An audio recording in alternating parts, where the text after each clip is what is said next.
Bonjour, suite du TD sur l'éolienne. Donc, après le calcul des moments cinétiques, donc question 11 et 14, nous allons aborder le calcul des moments dynamiques. Donc, question 12 et 13 déjà, puis 15 et 16. Alors, on peut remarquer qu'en question 12, on nous demande le moment dynamique en A de 1 par rapport à 0 scalaire Z0. Et qu'en question 13, on nous demande le moment dynamique en A de 1 par rapport à 0. Ça peut paraître bizarre, parce qu'en fait, certains pourraient se dire, pour calculer ça, il faut d'abord calculer ça. C'est-à-dire qu'effectivement, on pourrait d'abord faire la question 13 pour déduire ça. Alors, si la question est posée dans Stord, c'est parce qu'en fait, il est beaucoup plus rapide. Il y a une technique qui permet d'avoir directement ça. Bon, c'est ce que je vais vous présenter. Alors, nous allons d'abord faire la question 13 pour le calcul des moments dynamiques complets, déduire ceci, et après, je vais vous montrer qu'on pouvait faire la question 12 directement. Donc question 13, moment dynamique en A de 1 par rapport à 0. Donc je reprends là où nous avions arrêté, donc ici. Remarque, j'avais fait une petite coquille que vous avez dû voir. Je me suis un peu pressé à la fin. Quand j'ai écrit cette relation, là j'ai écrit n'importe quoi. C'est pas G évidemment, qui est ici. C'est évidemment oméga de S par rapport à R. L'opérateur d'inertie, on l'applique au vecteur rotation.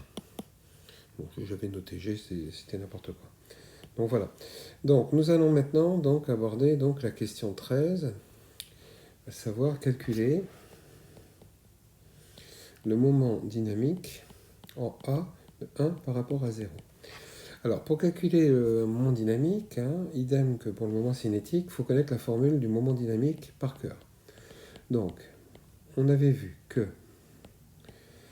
le moment dynamique, c'est la dérivée du moment cinétique. Ça c'est très facile à retenir. Plus un terme complémentaire qui peut être nul. Donc que j'avais appelé dérivée de OA dans le cours. D'accord, avec la masse ici, vectorielle de la vitesse de G, quoi c'est G1, de 1 par rapport à 0. Et ça, en fait, correspond à la vitesse de A dans R. Bon, de toute façon, il n'y a pas de point O, l'origine c'est A. Donc, ce qui veut dire que déjà, de toute façon, nous, le point O est fixe, donc ça est nul. G1 est égal à A, donc c'est nul aussi. Donc, ce terme, encore une fois, il est doublement nul. Donc, dans notre cas, le moment dynamique, c'est tout simplement directement la dérivée du moment cinétique. Donc il suffit de dériver ce que l'on avait trouvé ici quelque part, c'est ce terme-là. D'accord? Donc bon, là, moi c'est simple, je vais le copier. Donc je le rappelle ici. Donc voilà le moment cinétique. Donc le moment cinétique, qui est ici. Donc ce terme-là, c'est donc le moment cinétique en A de 1 par rapport à 0. Il faut le dériver. Donc pour le dériver, c'est assez simple. Donc là, c'est de la dérivation vectorielle. On fait u'v plus uv', u'v plus uv', etc. Donc, premièrement, on dérive moins E1 alpha point, ce qui donne moins E1 alpha seconde. E1 étant constant, E point est constant, fois x1. Moins E1 alpha point, dérivée de x1 dans 0, plus C1 alpha seconde, Z1, plus C1 alpha point, dérivée de Z1 dans 0. Mais Z1 égale Z0. Donc Z0 ne varie pas par rapport à lui-même, ce terme est nul. Donc il nous faut uniquement la dérivée de x1 dans 0. Donc ça, on l'avait fait tout au début en cinématique, dans les vidéos précédentes. De toute façon, vous l'avez ici, la dérivée de x1, c'est alpha point y1, c'est le vecteur orthogonal. Donc ceci avait dû être démontré quelque part. Voilà, ici, la dérivée de x1, c'est alpha point y1. D'accord? Donc nous allons reprendre ici. Donc ça, c'est alpha point y1. Conclusion, le moment dynamique en A de 1 par rapport à 0 va être composé de trois termes. Donc le premier terme, moins E1 alpha seconde x1. Le deuxième terme, moins E1 alpha point carré y1. Donc le carré venant du alpha point ici, de alpha point ici, plus C1 alpha seconde Z1. Donc résultat, on encadre. Donc, voilà ce qui était demandé donc à la question numéro 13, je crois. Voilà. Revenons à la question 12. On veut la projection sur Z0. Bon. La projection sur Z0, donc ça c'est donc la question 13. Hein. Donc question 12. Donc question 12, il était demandé la projection sur Z0 du moment dynamique en A. Alors, si vous regardez ce qu'on vient de trouver, Z0 étant égal à Z1, on projette ça sur Z1, X1 scalaire Z1 est nul, Y1 scalaire Z1 est nul, et Z1 scalaire Z1 est égal à 1. Donc là, le résultat, c'est C1 alpha seconde. Donc voilà le résultat attendu. Bon, remarque, ce C1 alpha seconde, c'est un J d oméga sur dt.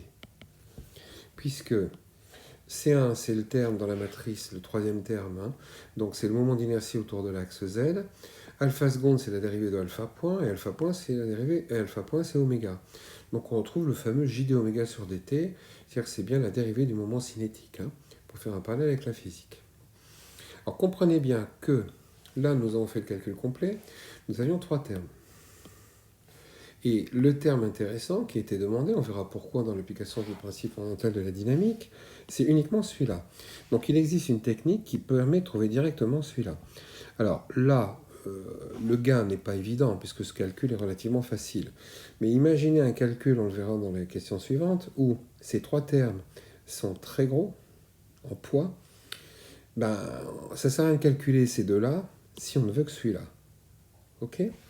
Alors la technique est la suivante. Delta en A de 1 par rapport à 0, on a vu que c'est la dérivée du sigma.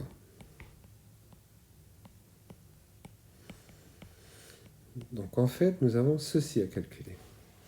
Donc ça, nous l'avons vu ici. Donc on aurait pu déjà écrire ça. Hein. Bon. Et quand un vecteur dérive d'un autre, et qu'on projette, la technique est la suivante. On rentre le vecteur dans la dérivée. C'est-à-dire qu'on écrit que c'est la dérivée de sigma en A de 1 par rapport à 0 scalaire Z0. Quel est l'avantage de ça? C'est que là, on a une dérivée vectorielle. Là, on a la dérivée d'une fonction scalaire. Donc, on fait un produit scalaire et on dérive. Alors, est-ce qu'on a le droit de faire ça? Oui, mais sous certaines conditions. Là, vous avez la dérivée de UV. Donc, ce qui fait U'V, il est là, plus UV'. Donc, normalement, il faut enlever sigma scalaire dérivée de Z0 dans 0. Alors là, c'est très simple, car ça est nul, car Z0 ne varie pas par rapport à lui-même, donc ce qui veut dire que ça est nul. Le scalaire ici est nul. Donc, alors si jamais cette dérivée était non nulle, hein, on calculerait ce terme. Et de toute façon, c'est plus rapide de faire ça. Pourquoi? Parce qu'on n'a que des produits scalaires, en fait, que de tout calculer. Donc dans tous les cas, cette technique permet d'accélérer les calculs. Alors ça marche pour n'importe quel vecteur. Hein. Je vais vous l'écrire de façon... n'importe quel vecteur qui dérive d'un autre. Si un vecteur dérive d'un autre, donc vous voyez j'écris A égale d de v sur dt, alors, ça serait l'accélération dérivée de la vitesse. Mais on a aussi delta qui est le dérivé de sigma. En fait, ce qu'on est en train de dire, c'est que calculer A scalaire U, ça revient donc à faire dérivée de V scalaire U. Je n'ai pas mis les repères. Hein. Donc ce qui revient à faire, je rentre dans la dérivée, le vecteur, et j'enlève l'autre. Donc V scalaire d de U sur dt. Puisque la dérivée de U'V, c'est donc dérivée de VU, c'est bien dérivée de V scalaire U. D'accord, c'est U'V, plus UV', donc je l'enlève. Donc ça, c'est une technique hein, de calcul qui permet d'accélérer grandement le calcul. Hein.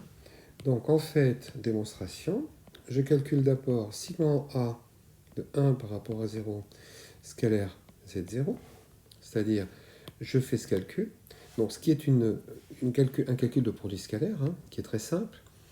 Ceci, donc il faut prendre le résultat précédent, il est ici. Donc on fait scalaire Z0. Mais Z0 est égal à Z1. Ne pas perdre de vue que Z0 est égal à Z1. Conclusion, quand on fait ce produit scalaire, x1 scalaire Z1 est nul, ça est nul. Z1 scalaire Z1 égale 1, il reste juste C1 alpha point. Donc on trouve C1 alpha point. Ce qui veut dire maintenant que delta en A de 1 par rapport à 0 scalaire Z0, puisqu'on vient de dire qu'il suffit maintenant, vous l'avez là, hein, uniquement dériver, pardon, c'est pas delta, c'est la dérivée de sigma. Scalaire Z0, ça va être égal à C1, la dérivée qui est ici, C1 alpha point, et on trouve bien C1 alpha seconde. Donc qui sera la dérivée, le delta, pardon, scalaire Z0. Donc on retrouve bien exactement la même chose, heureusement.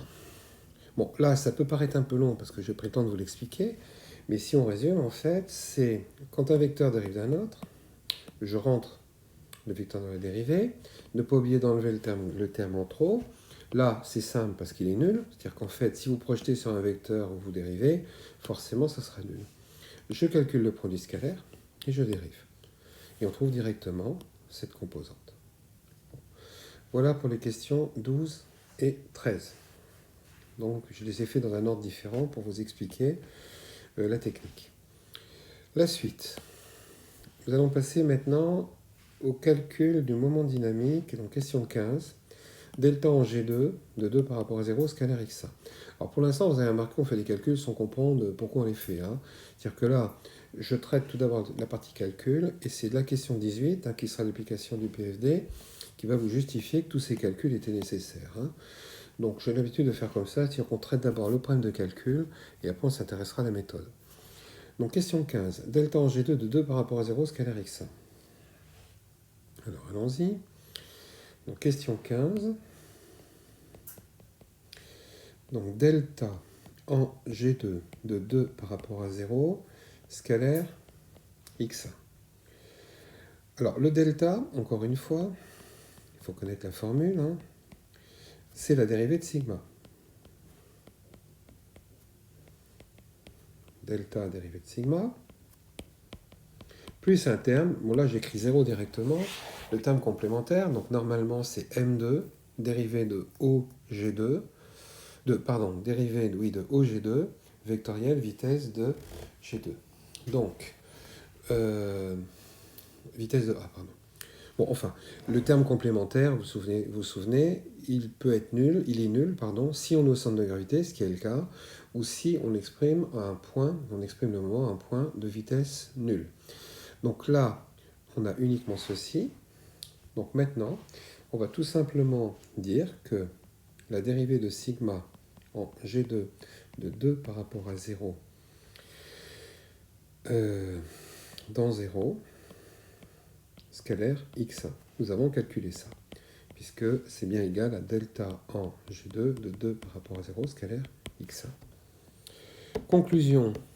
Alors, sigma en G2, nous l'avions calculé dans les questions précédentes, il est ici. Je vais le recopier. Voilà. Copier. Donc, sigma en G2, le voilà. Il faut normalement le dériver. Donc j'espère que vous comprenez le problème. Là. Il faudrait faire u'v plus uv', u'v plus uv', u'v plus uv'. Et puis là, il y a du u'v plus... Bon, ça serait monstrueux à calculer. Donc c'est la technique qu'on vient d'expliquer. C'est-à-dire que calculer ça complètement, il va falloir dériver ça complètement. Pour après prendre la composante sur x1. Donc j'espère que la technique est claire. Il faut absolument rentrer le x1 dans la dérivée. Et ça va être beaucoup plus rapide. Nous arrivons donc à la relation suivante. Delta en G2 de 2 par rapport à 0, scalaire x1. C'est donc égal à ça scalaire ça, je rentre dans la dérivée. Donc c'est la dérivée de sigma en G2 de 2 par rapport à 0, scalaire x1. Là, il n'y a plus de repère parce que c'est la dérivée d'une fonction scalaire. D'accord? C'est-à-dire qu'en fait, il suffit tout simplement de faire ça scalaire x1. D'accord? Et de dériver. Par contre, il va falloir enlever un terme qui est non nul. Car on a bien, donc, u'v, c'est ce terme. uv', il faut l'enlever. Et là, comme on dérive dans 0, j'ai oublié de le mettre ici, x1 varie dans 0. Donc ce terme est non nul. Donc moins sigma en G2 de 2 par rapport à 0, scalaire dérivée de x1 dans 0. Ça, on l'avait calculé, il faut remonter plus haut. C'est-à-dire que ce terme-là, c'est de mémoire alpha point y1. Donc ça, on l'avait fait au tout début, ici. De toute façon, vous tournez autour de z. Donc c'est le changement de base qui est ici. Donc la dérivée de x1, c'est y1 avec alpha point. On l'avait calculé... attendez, ici. La dérivée de x1 dans 0, c'est alpha point y1, avec cette relation. Donc il suffit maintenant, tout simplement, de faire ce produit scalaire, c'est-à-dire tout ça scalaire ça, de faire ça scalaire x1 et de dériver. Voilà. Alors ça, je ne vais pas le faire. C'est à vous de le faire. Ce n'est que du calcul. Là, tout est écrit. Alors, dans les fichiers de concours, des fois, on vous demande d'exprimer ces relations sans faire les calculs. Donc voilà, là, c'est fait. Là, tout est en place. Il ne reste plus qu'à faire le calcul. Donc, je vous laisse faire le calcul. Voilà. Donc, nous passons directement à question 16. Donc, la question 16, qui est ici. Donc, déterminer la projection sur Z, Z1, Z0, du delta en A de 2 par rapport à 0. Alors, idem, je vais vous montrer la technique, trouver la relation, et ça sera à vous de développer les calculs. Ça ne vous fera pas de mal. Donc, question 16. Delta en A de 2 par rapport à 0, scalaire Z1 ou Z0. Alors là, on va commencer à arriver dans les subtilités, parce qu'avant de vous rouler sur les calculs, il faut réfléchir. Alors réfléchir à quoi? Réfléchir déjà à la technique, parce qu'il va y avoir à chaque fois plusieurs cheminements possibles. Et forcément, il y a un cheminement optimum qui va permettre d'aller plus rapidement. Alors premièrement, on écrit toujours la formule de delta. Donc là, il faut vraiment la connaître par cœur. Donc delta en A de 2 par rapport à 0, c'est la dérivée de sigma en A de 2 par rapport à 0. Dans 0, plus un terme complémentaire, donc dérivée de OA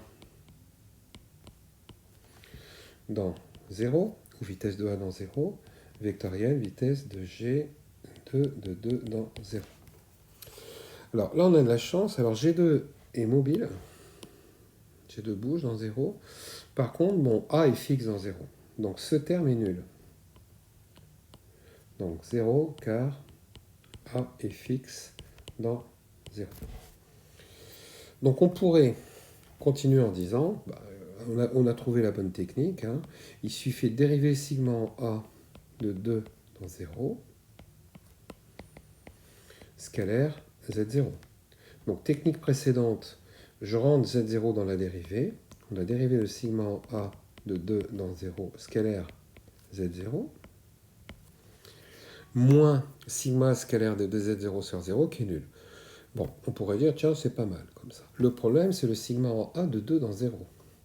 Et si je regarde les questions précédentes, le sigma en A de 2 dans 0, je ne l'ai pas. Je n'ai que le sigma en G2 de 2 dans 0. Donc on pourrait se dire, je connais sigma en G2 de 2 dans 0. Donc on pourrait calculer, alors je vais le recopier, donc sigma en G2 de 2 dans 0 est connu. De toute façon, à la limite, vous ferez les deux techniques. Ça ne vous fera pas de mal de faire ces calculs. Donc je pourrais dire que je connais ça. Ok. Donc pour avoir sigma en A, il suffira d'écrire que sigma en A. Alors ne jamais perdre de vue, c'est l'avantage des torseurs. Hein. Le sigma en G2, donc je l'ai fait partie du torseur cinétique. Je fais un changement de point du torseur cinétique. Donc sigma en A égale sigma en G2 plus AG2, donc c'est un babar, vectoriel la quantité de mouvement, puisque je change de point le torseur cinétique. Donc M2, vitesse de G2 de 2 dans 0. Voilà. Donc vous vous amuserez à faire ça. Là, il y a du calcul. Hein. C'est-à-dire que là, on a ça. Il faut calculer ça. On aura sigma A, le projeter sur Z0 et le dériver. Donc, ce qui fait pas mal de calculs. Alors de toute façon, bon, là on est quand même dans un cas assez compliqué. Hein. Ne pas perdre de vue, et pas si compliqué, mais c'est pas simple non plus, que nous avons deux rotations à axe orthogonal, c'est-à-dire que c'est un problème spatial. Hein. Et donc, comme on fait 2 par rapport à 0, ben, il y a deux rotations successives, ça complique considérablement les calculs. Hein. Et tout ce que je suis en train de vous montrer vous donne en plus la méthode la plus rapide et la moins lourde hein, au niveau de résultats. Et vous voyez que ça commence à se compliquer. Hein. Bon, en général, dans les chutes de concours, les calculs qui vous seront demandés seront plus simples que ça.